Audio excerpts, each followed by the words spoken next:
971 വൈലോപ്പിള്ളി അസാധാരണമായൊരു കവിത എഴുതുന്നുണ്ട്. അത് അന്തി ചായുന്നു എന്നതാണ്.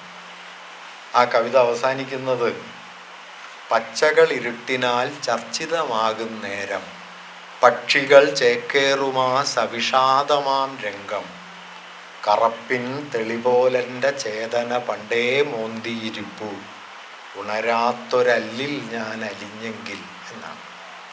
പച്ചകൾ ഇരുട്ടിനാൽ ചർച്ചിതമാകും നേരം, പക്ഷികൾ ചേക്കേറുമാ സവിഷാദമാം രംഗം. സന്ധ്യാസമയത്ത് അന്തിചായുന്നു, നഗരത്തിലെ നടക്കാവിൻ അന്തികത്തെ മുതുമാവിൻ കൊമ്പുതോറും ചായുന്നു ചേക്കേറുന്നു. കാക്കകളിങ്ങനെ വന്ന് ചേക്കേറുന്ന ആ രംഗം വിശദീകരിച്ചാണ് ആ കവിത തുടങ്ങുന്നത്. അതിൻ്റെ അവസാനിക്കുമ്പോഴാണ് പച്ചകൾ ഇരുട്ടിനാൽ ചർച്ചിതമാകും നേരം, പക്ഷികൾ ചേക്കേറുമാ സവിഷാദമാം രംഗം, കറപ്പിൻ തെളിപോലെൻ്റെ ചേതന പണ്ടേ മോന്തിയിരുന്നിട്ടുണ്ട്, ഉണരാത്തൊരല്ലിൽ ഞാൻ അലിഞ്ഞെങ്കിൽ എന്ന്. വാസ്തവത്തിൽ പിന്നീട് ആർ രാമേന്ദ്രൻ എഴുതേണ്ട ഒരു കവിതയാണത്. ആർ രാമേന്ദ്രനോ അല്ലെങ്കിൽ സന്ധ്യകൾ വിഷാദങ്ങളാകുന്നു എന്നെഴുതിയ വിജയനോ ഒക്കെ എഴുതാൻ പറ്റിയ ഒരു വരിയാണ് വാസ്തവത്തിൽ വൈലോപ്പിള്ളി അന്തിചായുന്നു എന്നിടത്ത് എഴുതിയത്. എന്തുകൊണ്ടായിരിക്കും കന്നിക്കൊയ്ത്ത് എഴുതിയ ഒരു കവി അങ്ങനെ എഴുതുന്നത്? ജലസേചനവും പന്തങ്ങളും മലതുരക്കലും ഒക്കെ എഴുതിയ ഒരു കവി എന്തുകൊണ്ടാണ് ഇങ്ങനെ ഉണരാത്തൊരല്ലിൽ ഞാൻ അലിഞ്ഞെങ്കിൽ എന്ന് തൻ്റെ ജീവിത സായാഹ്നത്തിൽ, അപ്പോഴേക്കും വൈലോപ്പിള്ളിക്ക് 60 വയസ്സായി. ഇത് 60 വയസ്സായതിൻ്റെ ഒരു സൂക്കേടാണെന്ന് തെറ്റിദ്ധരിക്കരുത് കേട്ടോ, അങ്ങനെയല്ല. ഇത് വൈലോപ്പിള്ളിയിൽ ആദ്യമേ ഉണ്ട്. നമ്മൾ ആദ്യമേ വൈലോപ്പിള്ളിയെ അങ്ങനെ കണ്ടില്ല എന്നതുകൊണ്ടാകാം. അതിപ്പോൾ കന്നിക്കൊയ്ത്തിലെ മാമ്പഴത്തിൻ്റെയോ അല്ലെങ്കിൽ പിന്നീട് കന്നിക്കൊയ്ത്തിൻ്റെ തന്നെയോ ഒക്കെ ഒരു പ്രസാദമാധുര്യം കൊണ്ട് വൈലോപ്പിള്ളി കവിതയുടെ ഉള്ളിലെ ഈ ഒരു ഇരുട്ടിനെ വേണമെങ്കിൽ നമ്മൾ അന്ന് ശ്രദ്ധിക്കാതിരുന്നതാണെന്ന് വരാം. അല്ലെങ്കിൽ അതെഴുതപ്പെട്ട കാലത്തിൻ്റെ ഒരു പൊതുവായ ഭാവുകത്വം ആ ഇരുട്ടിനേക്കാൾ അധികം അതിൽ തിളങ്ങി നിൽക്കുന്ന പ്രകാശത്തെ കാണാനാണ് നമ്മെ പരിശീലിപ്പിച്ചത് എന്നുമാകാം. ഇപ്പോൾ അങ്ങനെയുണ്ട്. ഒരു കവിത നമ്മൾ വായിക്കുന്നത് ആ കവിതയിൽ എഴുതിയത് മാത്രമായിട്ടല്ല, ആ കവിത വായിക്കാൻ നാം പരിശീലിപ്പിക്കപ്പെട്ട ഒരു സന്ദർഭത്തിലാണത് വായിക്കുന്നത്. അങ്ങനെ കൂടിയേ വായിക്കാൻ കഴിയും. അതുകൊണ്ട് ഡോസ്റ്റോയവ്സ്കി 19-ാം നൂറ്റാണ്ടിൽ എഴുതിയത് മലയാളത്തിൽ വായിക്കപ്പെടുന്ന ഒരു ഘട്ടമാകുമ്പോഴേക്കും അത് മോഡേണിസത്തിൻ്റെ ഭാവുകത്വത്തോട് വലിയ തോതിൽ ചേർന്ന് നിൽക്കുന്ന ഒന്നായിട്ട് മാറി തീർന്നത് നമുക്ക് കാണാൻ പറ്റും. ഇതൊരു കുറ്റമല്ല. കാരണം വായന എന്ന് പറയുന്നത് ഒരു വ്യക്തി ഒറ്റയ്ക്കിരുന്നൊരു പുസ്തകം വായിച്ചുണ്ടാക്കുന്ന ഒരു കാര്യമല്ല. ആ കാലത്തെ രൂപപ്പെടുത്തുന്ന ഭാവുകത്വത്തിൻ്റെ ധാരാളം ബലങ്ങൾക്കുള്ളിൽ നിലയുറപ്പിച്ചുകൊണ്ടാണ് ഒരാൾക്ക് വായിക്കാൻ കഴിയുക. അതുകൊണ്ട് ഉള്ളത് മുഴുവൻ വായിക്കണം എന്നൊന്നും ഇല്ല.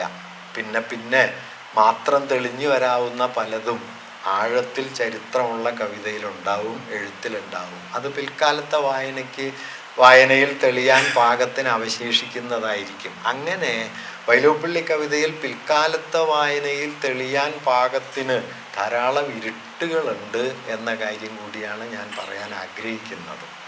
ഇതൊരുപക്ഷെ നമ്മുടെ കാലത്തെ വലിയ ചിന്തകന്മാരിലൊരാളായ അകമ്പൻ സമകാലികത എന്ന ആശയവുമായി ബന്ധപ്പെടുത്തി നൽകുന്ന ഒരു വിശദീകരണത്തോട് ഒത്തുപോകുന്നുണ്ട് എന്ന് തോന്നുന്നു. അകമ്പൻ സമകാലികതയെക്കുറിച്ച് പറയുമ്പോൾ അദ്ദേഹം പറയുന്നത് ബീയിങ് പ്രസൻറ്റ് എന്നതല്ല, ബീയിങ് ഇൻ ദ പ്രസൻറ്റ് എന്നതല്ല കണ്ടംപററി എന്നതിൻ്റെ അർത്ഥം. നിങ്ങൾ വർത്തമാനകാലത്തിൽ നിലനിൽക്കുന്നു എന്നതല്ല സമകാലികതയുടെ അർത്ഥം. ഇത് രണ്ട് കാര്യമാണെന്ന് അദ്ദേഹം പറയുന്നു. വർത്തമാനകാലത്തിൽ നിൽക്കുന്നു എന്നതിൻ്റെ അർത്ഥം നാം ഈ നമ്മുടെ കാലത്തെ മനസ്സിലാക്കുന്നു, ഇതിനെ രൂപപ്പെടുത്തുന്ന, ഇതിൽ പ്രവർത്തിക്കുന്ന ബലങ്ങളെ നോക്കുന്നു, ഈ കാലത്തെ സംഘർഷങ്ങളെ മനസ്സിലാക്കുന്നു, അതിലെ തെളിച്ചങ്ങളെ നന്നായി മനസ്സിലാക്കുന്നു, അതിലെ ഉൾക്കൊണ്ട് ജീവിക്കുന്നു. ഇതാണ് ബീയിങ് ഇൻ ദ പ്രസൻറ്റ് എന്ന് പറയുന്നത്. കണ്ടംപററി എന്ന് അദ്ദേഹം പറയുന്നത് അതിനെയല്ല. കണ്ടംപററി എന്ന് അദ്ദേഹം പറയുന്നത് ഒരു കാലത്തിൽ നാം നിലനിൽക്കെ തന്നെ ആ കാലത്ത് തെളിയാതിരിക്കുന്നതും എന്നാൽ ആ കാലത്തിൻ്റെ അനുഭവഘടനയുടെ ആഴത്തിൽ പതിഞ്ഞു കിടക്കുന്നതുമായ വിച്ഛേദങ്ങൾ, പിളർപ്പുകൾ, ഇരുട്ടുകൾ, വൈരുദ്ധ്യങ്ങൾ, അതിലേക്ക് കൂടി കണ്ണു ചെല്ലുന്നതാണ് സമകാലികത. അതുകൊണ്ട് സമകാലികത വർത്തമാനത്തെ കാണലല്ല, വർത്തമാനത്തിൽ തെളിയാതിരിക്കുന്ന വർത്തമാനത്തെ കാണല. വർത്തമാനത്തിലെല്ലാം തെളിയില്ല. നിങ്ങൾ നോക്കുമ്പോൾ കാണുന്നതിൻ്റെ പിന്നിൽ ധാരാളം ഇരുട്ടുണ്ടാവും. ആ ഇരുട്ടിനെ കാണുന്ന ഒരാളാണ് സമകാലികൻ, വെളിച്ചത്തെ കാണുന്ന ഒരാളല്ല. ഇരുട്ടിനെ കാണലാണ്. കാവ്യലോക സ്മരണകളിൽ വൈലോപ്പിള്ളി ഒരു വാക്ക് എഴുതിയിട്ടുണ്ട്: വസന്തവായുവിൽ വസൂരി രോഗാണുക്കളെയോ പുള്ളിമാൻ്റെ പിന്നാലെ പായുന്ന പുലിയെയോ കാണാതിരിക്കാൻ എനിക്ക് കഴിയില്ല എന്ന്. അസാധാരണമായൊരു വാക്യാണ്.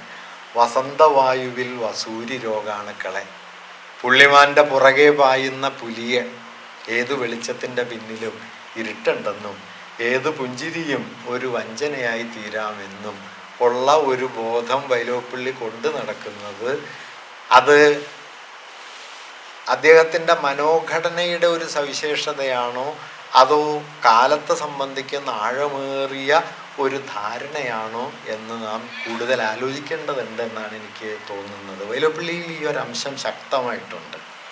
അദ്ദേഹം ഒരു കാലത്ത് തെളിഞ്ഞു നിൽക്കുന്നതിനെ കാണുന്നതോടൊപ്പം ആ കാലത്ത് തെളിയാതെ നിൽക്കുന്ന, അല്ലെങ്കിൽ ആ കാലത്തെ രൂപപ്പെടുത്തുന്ന ബലങ്ങൾ ഒരുപക്ഷെ ഒരു 40 കൊല്ലം കഴിഞ്ഞ് തെളിയാനിരിക്കുന്ന അഗാധമായ വൈരുദ്ധ്യങ്ങൾ, ആ വൈരുദ്ധ്യങ്ങളെ വൈലോപ്പിള്ളി കണ്ടിട്ടുണ്ട്. 951 52 കുടിയൊഴിക്കൽ എഴുതുന്ന സമയത്ത് കേരള നവോത്ഥാനത്തിൻ്റെ, പുരോഗാമിത്വത്തിൻ്റെ, ഇടതുപക്ഷ രാഷ്ട്രീയത്തിൻ്റെ, വിപ്ലവപരമായ സാമൂഹ്യ പരിവർത്തനങ്ങളുടെ ഒക്കെ വലിയ ചൂടേറ്റ് നിൽക്കുന്നൊരു കാലമാണ്. ആ കാലത്താണ് വാസ്തവത്തിൽ ഈ പുരോഗാമിത്വം എങ്ങനെയാണ് ഒരു വഞ്ചനയായി തീരാൻ പോകുന്നത് എന്നതിനെക്കുറിച്ച് കുടിയൊഴിക്കൽ എഴുതിയത്. കുടിയൊഴിക്കൽ ഇന്ന് വായിച്ചു നോക്കിക്കഴിഞ്ഞാൽ പിൽക്കാലത്ത് നമ്മുടെ വിപ്ലവപരമായ സാമൂഹ്യ അവബോധത്തെ ബാധിച്ച ഏതാണ്ട് എല്ലാ ഇരുട്ടുകളെയും വൈലോപ്പിള്ളി അതിലെ 6 ഖണ്ഡങ്ങളിലായിട്ട് രേഖപ്പെടുത്തിയിട്ടുണ്ട് എന്ന് കാണാൻ പറ്റും. അന്ന് അതൊന്നും തെളിഞ്ഞിട്ടില്ല, പക്ഷേ തെളിയുന്നുണ്ട് എന്നത് സൂക്ഷിച്ചു നോക്കിയാൽ നമുക്ക് കാണാൻ പറ്റും. അതുകൊണ്ടാണ് ഞങ്ങൾ നിങ്ങളെ സ്നേഹിപ്പതെന്നും എന്ന് പറയുന്ന മധ്യവർഗ പുരോഗാമിയായ നായകൻ്റെ നെഞ്ചിലേക്ക് ആഞ്ഞു തുപ്പിയിട്ട് തൊഴിലാളികളുടെ അലാത സംഘം തീപ്പന്തങ്ങളുമായി മുമ്പോട്ട് പോകുന്നത്. ഇത് ശ്രദ്ധിക്കേണ്ട ഒരു കാര്യമാണ്. വൈലോപ്പിള്ളി കവിതയിൽ ഈ ഒരു പ്രശ്നം ശക്തമായിട്ടുണ്ട് എന്നാണ് ഞാൻ പറഞ്ഞു വരുന്നത്. ഇപ്പം സഹ്യൻ്റെ മകൻ എന്ന കവിത എടുത്താൽ തന്നെ നമുക്കതിലൊരു കാര്യം കാണാം. സഹ്യൻ്റെ മകനിൽ വൈലോപ്പിള്ളി കവിത സൂക്ഷിച്ചു നോക്കുമ്പോൾ നോക്കേണ്ട ഒരു പ്രധാന കവിതയാണ് സഹ്യൻ്റെ മകൻ. സഹ്യൻ്റെ മകനിൽ 2 പിതാക്കന്മാരുണ്ട്. അതിലൊന്ന് സഹ്യനാണ്, മറ്റൊന്ന് ഫ്രോയിഡിയൻ അർത്ഥത്തിൽ പറഞ്ഞാൽ ദൈവമാണ്. ഈ ദൈവം കേൾക്കാതിരിക്കുകയും സഹ്യൻ കേൾക്കുകയും ചെയ്യുന്ന ഒരു നിലവിളിയെക്കുറിച്ചാണ് ആ കവിത പറയുന്നത്.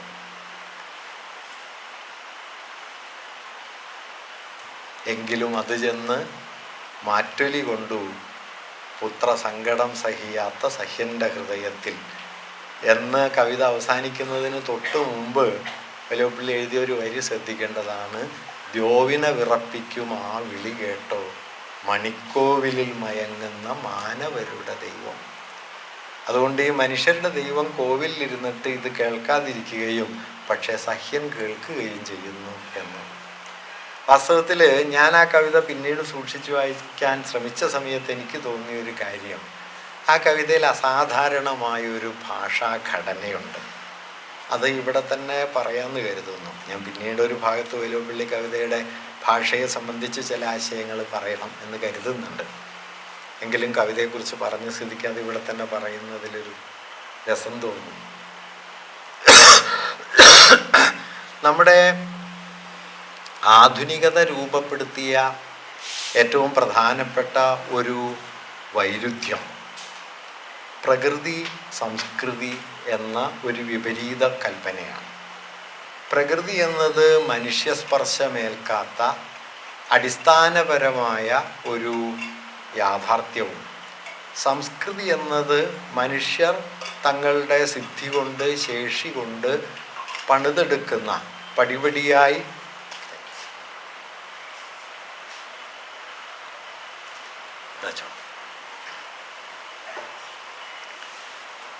സംസ്കൃതി എന്നത് മനുഷ്യർ തങ്ങളുടെ സിദ്ധി കൊണ്ട്, ശക്തി കൊണ്ട്, അധ്വാനശേഷി കൊണ്ട് പടിപടിയായി രൂപപ്പെടുത്തിയെടുക്കുന്ന ഒരു നിർമ്മിതി.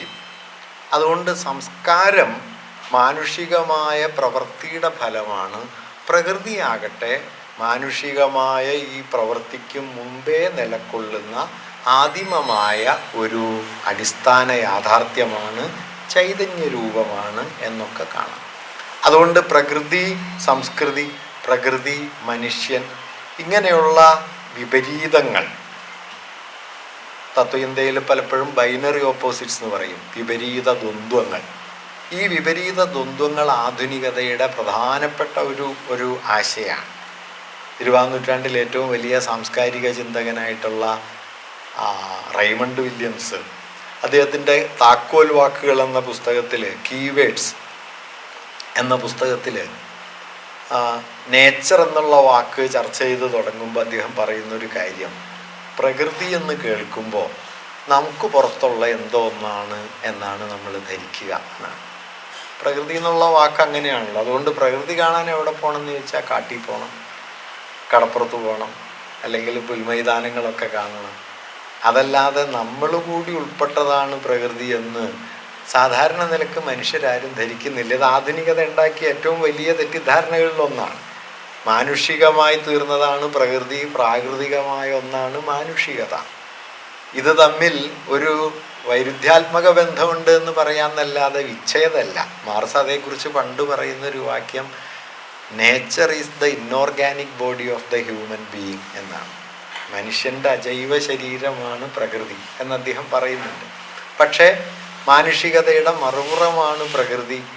അതുകൊണ്ട് പ്രകൃതി കേവലമായ ഒരു സത്ത, ചൈതന്യം, സംസ്കൃതി മനുഷ്യരുണ്ടാക്കിയെടുക്കുന്ന നിർമ്മിതി എന്ന ഒരു വിപരീത കൽപ്പന. ഇത് നമ്മുടെ പ്രകൃതി കവിതകളിൽ പോലും ഉണ്ട് കേട്ടോ. ഈ മാനുഷികതയുടെ ഒരു അടിസ്ഥാന നോട്ടമാണ് മിക്കവാറും പ്രകൃതിയെക്കുറിച്ചുള്ള നമ്മുടെ ഭാവനയെ രൂപപ്പെടുത്തിയത് എന്ന് പറഞ്ഞാൽ തെറ്റാവില്ല. ഞാനിതൊരു കുറ്റമായിട്ട് പറയല്ല, തെറ്റാവില്ല എന്ന് പറയുകയാണ്. ഇപ്പോൾ ഒരു തൈ നടുമ്പോൾ ഒരു തണൽ നടുന്നു, നടുനിവർത്താൻ ഒരു കുളിർനിഴൽ നടുന്നു, പകലുറക്കത്തിനൊരു മലർവിരി നടുന്നു, ഒരു തൈ നടുമ്പോൾ ഒരു തണൽ നടുന്നു എന്ന് മരത്തിനെ കുറിച്ച് ONV എഴുതിയിട്ടുണ്ട്. വിജയമാഷ ഭാഷയിൽ പറഞ്ഞാൽ മരം കൊണ്ട വെയിലാണ് നമ്മളിരിക്കുന്ന തണൽ. അതുകൊണ്ട് ഒരു തൈ നടുമ്പോൾ ഒരു തണൽ നടുന്നു എന്ന് പറഞ്ഞാൽ വാസ്തവത്തിൽ മാനുഷികമായൊരു ഉപയോഗമൂല്യത്തിലൂടെ നിങ്ങൾ മരത്തെ കാണുന്നു എന്നാണ് അർത്ഥം. തെറ്റാണെന്നല്ല ഞാൻ പറയണത്. ആ നോട്ടത്തിൻ്റെ കേന്ദ്രം മാനുഷികമാണ് എന്ന് മാത്രം. മനുഷ്യനിലൂടെ നോക്കുന്നു, ഞാൻ കുറ്റമായിട്ട് പറയല്ല. മരത്തിന് സ്തുതി എന്ന് പറഞ്ഞ് സുഗതകുമാരി ടീച്ചർ കവിത എഴുതിയിട്ടുണ്ട്. തണുത്ത പൂന്തണൽ വീശി പടർന്നു ചൂഴ്ന്നു നിൽക്കുന്ന മരത്തിൻ്റെ തിരുമുടിക്ക് ഇതാ തൊഴുന്നേ, നീലകണ്ഠസ്വാമിയെപ്പോൽ വിഷന്താനെ ഭുജിച്ചിട്ട് പ്രാണവായു തരുന്നോനായി ഇതാ തൊഴുന്നേ എന്നിങ്ങനെ തുടങ്ങി കവിത അവസാനിക്കുന്നത് കുഞ്ഞിക്കൈയിൽ കളിപ്പാട്ട ചിരിയായി വാർദ്ധകത്തിൻ ഖിന്നതയ്ക്ക് താങ്ങി നിൽക്കാൻ ഊന്നുകമ്പായി ഒരിക്കലും പിരിയാത്ത കൂട്ടുകാരനായി ഞങ്ങൾക്ക് അനർഘകാരുണ്യ വർഷം ചൊരിയുവോനെ എന്നാണ്. വാസ്തവത്തിൽ നീലകണ്ഠസ്വാമിയെപ്പോൽ വിഷന്താനെ ഭുജിച്ച് എന്ന് കാർബൺ ഡൈ ഓക്സൈഡ് ആഗിരണം ചെയ്യുന്നെടുക്കുന്ന മരത്തെക്കുറിച്ച് പറയുമ്പോൾ കാർബൺ ഡൈ ഓക്സൈഡ് വിഷമായിരിക്കുന്നത് മനുഷ്യനാണ്, മരം അതിനെ കാർബോഹൈഡ്രേറ്റാക്കി മാറ്റുകയാണ്, അതാണ് നമ്മൾ ഭക്ഷിച്ചുകൊണ്ടിരിക്കുന്നത് എന്ന ഒരു പ്രശ്നമുണ്ട്. അപ്പം ഞാൻ പറഞ്ഞു തന്നെ എന്താണെന്ന് വെച്ച് കഴിഞ്ഞാൽ ഇതൊക്കെ മാനുഷികമായ നോട്ടങ്ങളാണ്. മനുഷ്യർക്കല്ലേ നോക്കാൻ പറ്റും, മാനുഷികമായി നോക്കുന്നു, കുറ്റമൊന്നുമല്ല. അതിൽ ഈ വിപരീതം തുടരുന്നുണ്ട് എന്ന് പറയുകയാണ്. എന്നാൽ സഹ്യൻ്റെ മകൻ്റെ തുടക്കത്തിൽ എനിക്ക് തോന്നിയൊരു കാര്യം, സഹ്യൻ്റെ മകൻ്റെ തുടക്കത്തിൽ ഈ വിപരീതത്തെ ഭേദിക്കാൻ വൈലോപ്പിള്ളിയുടെ ഒരു കൽപ്പനയ്ക്ക് കഴിയുന്നുണ്ട്. ഒന്നല്ല, ചില കൽപ്പനകൾക്ക്. അമ്പലപ്പറമ്പാണല്ലോ, ഉത്സവം നടക്കുകയാണ്. ഉത്സവം നടക്കയാണ് അമ്പലമുറ്റത്തുയർന്നുജ്വലൽ തീവട്ടികൾ ഇളകും വെളിച്ചത്തിൽ. പിന്നീട് 4 പ്രയോഗങ്ങളുണ്ട്, 4 ഇരടികൾ. പതയും നെറ്റിപ്പട്ട പൊന്നരുവികളോലും 15 ആനക്കരിമ്പാറകളുടെ മുന്നിൽ വാദ്യമേളത്തിൻ താളപാദത്തിൽ തലയാട്ടി പൂത്ത താഴ്വര പോലെ മരുവി പുരുഷാരം. പതയും നെറ്റിപ്പട്ട പൊന്നരുവി 15 ആനക്കരിമ്പാറ വാദ്യമേളത്തിൻ താളപാദം പൂത്ത താഴ്വര പുരുഷാരം. പ്രകൃതി അപ്പുറത്തും മാനുഷികത ഇപ്പുറത്തുമായുള്ള വിഭജനങ്ങൾക്ക് കുറുകെ നീങ്ങുന്ന, അവ രണ്ടും വൈരുദ്ധ്യാത്മകമായി കൂടി നിൽക്കുന്ന ബിംബകൽപ്പനകൾ ഈ കവിതയുടെ ആരംഭത്തിൽ തന്നെ കവി വിന്യസിക്കുന്നുണ്ട്. ഒരു പക്ഷേ പ്രകൃതി മനുഷ്യനെന്ന അപരത്തിൻ്റെ ഒരു വിപരീത യുക്തിക്ക് കുറുകെ നീങ്ങുന്ന ആധുനികതയുടെ യുക്തിബോധത്തിൻ്റെ അടിസ്ഥാന ഘടനയ്ക്ക് കുറുകെ നീങ്ങുന്ന ഒരു ഭാവബദ്ധതയെ വൈലോപ്പിള്ളി ആ കവിതയിൽ തുടക്കത്തിൽ സൂചിപ്പിക്കാൻ ശ്രമിക്കുന്നുണ്ട് എന്ന് ഞാൻ കരുതുന്നു. ഊഞ്ഞാലിൽ പിന്നെയും കാണാം. ഊഞ്ഞാൽ അങ്ങനെ മനസ്സിലാക്കപ്പെട്ട ഒരു കവിതയല്ല. അതിൻ്റെ പ്രണയമാധുര്യം കൊണ്ട് എല്ലാവരും പ്രണയോദാരമായി മാത്രം വായിച്ചൊരു കവിതയാണ്. വൈലോപ്പിള്ളി പറയുന്നുണ്ട്, ഞാൻ പ്രണയ കവിതകളൊന്നും എഴുതിയിട്ടില്ല എന്ന കാര്യം നിരൂപകന്മാർ ശ്രദ്ധിച്ചിട്ടേ ഇല്ല എന്ന് വൈലോപ്പിള്ളി ഒരിടത്ത് പറയുന്നുണ്ട്. എഴുതിയിട്ടുണ്ട് കേട്ടോ, അത് ഈ ഊഞ്ഞാലിലാണ്. അതാണെങ്കിൽ 60 വയസ്സായപ്പോഴാണ്. 30 കൊല്ലം മുമ്പ് എന്നാണ് കവിതയിൽ ഒരു വരി. മന്ദസ്മിത മുഗ്ധയാം പൊന്നാതിര വരും പോലെ എന്നാണ് ഭാര്യയെക്കുറിച്ച് പറയുന്നത്. ആ കവിതയുടെ അവസാന ഭാഗമെത്തുമ്പോൾ തൻ്റെ ഭാര്യയുടെ ഭംഗിയെക്കുറിച്ച് പറയുന്നൊരു സമയത്ത് വാർദ്ധക്യത്തെക്കുറിച്ചാണ്. വെണ്ണര കലർന്നവളല്ല നീയൻ കണ്ണിന് കണ്വമാമുനിയുടെ കന്യയാം ആരോമലാൾ എന്ന് പറഞ്ഞ് പിന്നാലെയുള്ള 3-4 കൽപ്പനകൾ പൂനിലാവണിമുറ്റമല്ല ഹിമാചല സാനുവിൻ മനോഹര മാലിനീ നദീതീരം, സോമമല്ല വ്യോമ താരകാകീർണം നിന്റെ യോമന വനജ്യോത്സന പൂത്തു നിൽക്കുവതല്ലോ, നിഴലല്ല നീളപ്പുള്ളിയായി മാന്തോപ്പിൽ നിന്നിളമാൻ ദീർഘാപാങ്കൻ വിശ്രമിക്കുകയത്രേ എന്ന്. ഇങ്ങനെ 2 ലോകങ്ങളിലെ അനുഭവങ്ങളെ ഒരൊറ്റ ബിംബത്തിലേക്ക് ചേർത്ത് വച്ച് പ്രകൃതിയുടെയും സംസ്കൃതിയുടെയും അകലങ്ങൾക്കിടയിലൂടെ അവയെ റദ്ദാക്കുന്ന ഒരു ഭാവനാബന്ധം സഹ്യൻ്റെ മകൻ്റെ തുടക്കത്തിൽ നമുക്ക് കാണാൻ പറ്റും. ഒരു പക്ഷേ മാനുഷികത, ആധുനികത പുറന്തള്ളിയ ഈ പാരസ്പര്യത്തിൻ്റെ ലോകമാണ് സഹ്യൻ്റെ മകൻ എന്ന കവിത ആവിഷ്കരിക്കാൻ ശ്രമിക്കുന്നതിൽ ഒരു ഘടകം എന്ന് ഞാൻ കരുതുന്നു. അതായത് ആധുനികതയുടെ യുക്തിവിചാരം, അതിൻ്റെ ശാസ്ത്രീയത, വസ്തുനിഷ്ഠത എന്നെല്ലാം നാം പറയുന്ന യുക്തിവിചാരം എങ്ങനെയാണ് മനുഷ്യാനുഭവത്തിൻ്റെ ഒരു വലിയ ലോകത്തെ പുറന്തള്ളുന്നത് എന്നും, അങ്ങനെ പുറന്തള്ളുന്ന ഒരു ലോകം മാനുഷികതയുടെ അനുഭവ മണ്ഡലത്തിലേക്ക് തിരിച്ചു വരാൻ ശ്രമിക്കുമ്പോൾ യുക്തിഭദ്രമായ നമ്മുടെ സാമൂഹികത അതിനെ എങ്ങനെ ഭ്രാന്താക്കി മാറ്റുന്നു എന്നും കൂടി.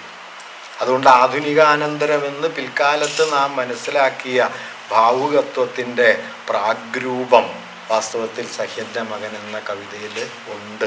അതുകൊണ്ടാണ് മണിക്കോവിലിൽ മയങ്ങുന്ന മാനുഷരുടെ ദൈവം എന്നുകൂടി അദ്ദേഹം എഴുതിയത്. കാരണം ആധുനികതയുടെ കേന്ദ്രം എന്തായിരുന്നു എന്ന് ചോദിച്ചു കഴിഞ്ഞാൽ ഈ മനുഷ്യനായിരുന്നു. മാനുഷികതയുടെ യുക്തി, മാനുഷികതയുടെ ബുദ്ധി, മാനുഷികതയുടെ മൂല്യങ്ങൾ വൈലോപ്പിള്ളി അതിന് ഉയർത്തിപ്പിടിച്ച ആളാണ് കേട്ടോ. വൈലോപ്പിള്ളി അല്ലാതെ മാനുഷികതയെ നിരസിച്ച ആളല്ല. പക്ഷേ താനങ്ങനെ ഉയർത്തിപ്പിടിക്കുന്നതിനുള്ളിൽ ഇങ്ങനെ ഒരു ഇരുട്ടുണ്ടല്ലോ എന്ന് സഹ്യൻ്റെ മകനിൽ തന്നെ അദ്ദേഹം സൂചിപ്പിക്കുന്നുണ്ട് എന്നതാണ് നമുക്ക് സൂക്ഷിച്ചു നോക്കിയാൽ കാണാൻ കഴിയുക. കാട്ടുതാളിലയൊത്ത കോമളകർണങ്ങളിൽ കൂട്ടുകാരിയോടവൻ മന്ത്രിച്ചോ മനോരഥം എന്നിങ്ങനെ ഞാൻ പറഞ്ഞു വന്നത് ഇതൊരു ആനയുടെ കഥയാണ് എന്ന് കുട്ടികൾ മനസ്സിലാക്കിയിട്ടുണ്ട്. കൂട്ടത്തിൽ ഒറ്റയായി പോകുന്ന മനുഷ്യൻ്റെ കഥയാണിതെന്ന് വൈലോപ്പിള്ളി അടിക്കുറിപ്പിൽ എഴുതിയിട്ടുണ്ട്. വൈലോപ്പിള്ളിയുടെ അടിക്കുറിപ്പ് വളരെ പ്രസിദ്ധമാണ്. കുടിയൊഴിക്കലിൽ 67 അടിക്കുറിപ്പാട്ടുണ്ട്. വിജയമാഷ് പറയണത് എന്താണെന്ന് വെച്ച് കഴിഞ്ഞാൽ ഞാൻ പറഞ്ഞില്ലെങ്കിൽ ഇത് ആളുകൾക്ക് മനസ്സിലാവില്ല എന്ന ഒരു തോന്നൽ വൈലോപ്പിള്ളിക്ക് കാലത്തുണ്ടായിരുന്നു എന്നാണ്. ബാലേന്ദ്രൻ്റെ ഒരു സ്ഥലത്ത് പറയുന്നുണ്ട്. അതായത് വിടയിലെ ഒരു കവിതയുടെ ഒരടിക്കുറിപ്പ് അർത്ഥം വ്യക്തം എന്നാണ് അത്രേ. അർത്ഥം വ്യക്തം എന്നാണെങ്കിൽ പിന്നെ അടിക്കുറിപ്പ് എഴുതേണ്ട കാര്യമില്ല, നാട്ടുകാർക്ക് വായിച്ചാൽ മനസ്സിലാവുമല്ലോ. പക്ഷെ അങ്ങനെയല്ല, ഒരു ഒബ്സഷനാണ്. ഞാനായിട്ട് തന്നെ പറയണം, ഞാൻ പറഞ്ഞ് തന്നെ മനസ്സിലാക്കണം എന്ന്. അങ്ങനെ താനിങ്ങനെ പുറത്തായി പോയ ഒരാളാണ്, വറക്കത്ത് കെട്ട താറാവെന്നാണല്ലോ. അങ്ങനെ ഒരു വറക്കത്ത് കെട്ട താറാവാണ് എന്ന്, ഒറ്റയായി പോയ ഒരാളാണ് എന്ന ഒരു ആന്തരിക ബോധം എങ്ങനെയോ വൈലോപ്പിള്ളി കൊണ്ടു നടന്നിരുന്നു. വിജയമാഷ് അതിനെ വൈലോപ്പിള്ളിയുടെ ഒരു മനോഘടനയുടെ, ഏനലെറോട്ടിക് എന്നൊക്കെ വിളിക്കുന്ന ഒരു മനോഘടനാപരമായ സവിശേഷതയായിട്ടാണ് കാണുന്നത്. ഞാൻ കരുതുന്നത് അങ്ങനെ ഒരു മനോഘടനാപരമായ സവിശേഷത എന്നതിനപ്പുറം ആധുനികത മനുഷ്യരിലുണ്ടാക്കിയ ആഴമേറിയ ചില വൈരുദ്ധ്യങ്ങളെ വൈലോപ്പിള്ളി ആദ്യമേ അറിയുന്നു എന്നതാണ്. സഖ്യൻ്റെ മകനിൽ വാസ്തവത്തിൽ തിരിച്ചു വരുന്നത് എന്താണ്? ആ കവിതയിലേക്ക് ആഴത്തിൽ, ആ കവിത തുടക്കം മുതൽ അവസാനം വരെ ഇരുട്ട് മൂടി നിൽക്കുന്ന ഒരു കവിതയാണ്. ആ ഇരുട്ട് എന്ന് പറയുന്നത് വാസ്തവത്തിൽ നേരത്തെ പറഞ്ഞില്ലേ, അറിവിൻ്റെ നിഴലുകൾ പ്രസന്നപ്രകാശങ്ങളെ വെട്ടിത്തിരുത്തിക്കൊണ്ടേയിരുന്നു. അങ്ങനെ അറിവിൻ്റെ നിഴലുകൾ പ്രസന്നപ്രകാശങ്ങളെ വെട്ടിത്തിരുത്തിക്കൊണ്ടേയിരിക്കുന്ന മട്ടിൽ, അങ്ങനെ ഈ പ്രസന്നപ്രകാശങ്ങൾ കൊണ്ട് പുറത്താക്കപ്പെട്ട ആധുനിക നാഗരികതയുടെ ഉള്ളിലെ വൈരുദ്ധ്യങ്ങളെ വൈലോപ്പിള്ളി കാണാതിരുന്നില്ല എന്നാണ് ഞാൻ പറയാൻ ശ്രമിക്കുന്ന ഒരു കാര്യം. അങ്ങനെ കണ്ടതുകൊണ്ട് വൈലോപ്പിള്ളിക്ക് തൻ്റെ കവിതയെ തന്നെ ഉള്ളിൽ വൈരുദ്ധ്യനിർഭരമാക്കി നിലനിർത്താൻ കഴിഞ്ഞു. വെളിച്ചം നൽകുന്ന പന്തങ്ങൾ എന്താണ്? മർത്യചരിത്രം മിന്നലിലെഴുതി ഇത്തുടു നാരാജാന്തങ്ങൾ എന്ന് മനുഷ്യവംശത്തിൻ്റെ ചരിത്രത്തെ രേഖപ്പെടുത്തിയ ആ പന്തങ്ങളുടെ പ്രകാശം തന്നെ വാസ്തവത്തിൽ ഈ കൂകിയാർപ്പിട്ട് കൂളികൂളന്മാർ കൂരിരുട്ടിൻ്റെ കാടിളക്കുന്നു എന്നിട്ട് ആ പ്രയോഗം ശ്രദ്ധിക്കേണ്ടതാണ് കേട്ടോ. പന്തവുമായിട്ട് ജാഥ വരുന്നു, അലാതെ സംഘം വരുന്നു. ആരാണ് വരുന്നത്? വരുന്നവരുടെ വിശേഷണം നോക്കിയാൽ കൂളികൂളന്മാർ. ഞങ്ങൾ പണ്ട് മാരായസിൽ പറഞ്ഞിരുന്ന ഒരു ഫലിതം എന്താണെന്ന് വെച്ചാൽ, സർവ്വരാജ്യ തൊഴിലാളികളെ സംഘടിക്കുവിൻ, തൃപ്പൂണിത്തറക്കാർ മാത്രം ഇങ്ങോട്ട് മാറി നിൽക്കുവിനാണ്. എന്നുവെച്ചാൽ ജാഥയൊക്കെ പോയിട്ട് ഞങ്ങൾ വരാം. അങ്ങനെ വരാൻ കാത്തിരിക്കുന്ന ഒരു വലിയ മധ്യവർഗം കേരളത്തിലുണ്ടല്ലോ. അവരൊന്നും ഇങ്ങോട്ട് വന്നില്ല, വേറെ എങ്ങോട്ടൊക്കെയോ പോയിക്കൊണ്ടിരിക്കുന്നു എന്ന് ഇപ്പം നിങ്ങൾക്ക് നോക്കിയാൽ അറിയാം. ഇതേക്കുറിച്ച് കൂടിയാ വൈലോപ്പിള്ളി പറഞ്ഞത്. കൂളികൂളന്മാർ കേരളത്തിലെ മധ്യവർഗപരമായ നവോത്ഥാനാനന്തരം രൂപപ്പെട്ട കുടുംബം, വിപ്ലവബോധം, പുരോഗമനം, സാഹിത്യം, ഇതിലെല്ലാം നിർഭരമായിരിക്കുന്ന ആഴമേറിയ ഇരുട്ടിനെ വൈലോപ്പിള്ളി 1950-കളിൽ രേഖപ്പെടുത്താൻ തുടങ്ങി. അങ്ങനെ രേഖപ്പെടുത്താൻ തുടങ്ങിയ കാര്യം ആദ്യം വിളിച്ചു പറഞ്ഞത് എൻ വി കൃഷ്ണവാര്യരാണ്.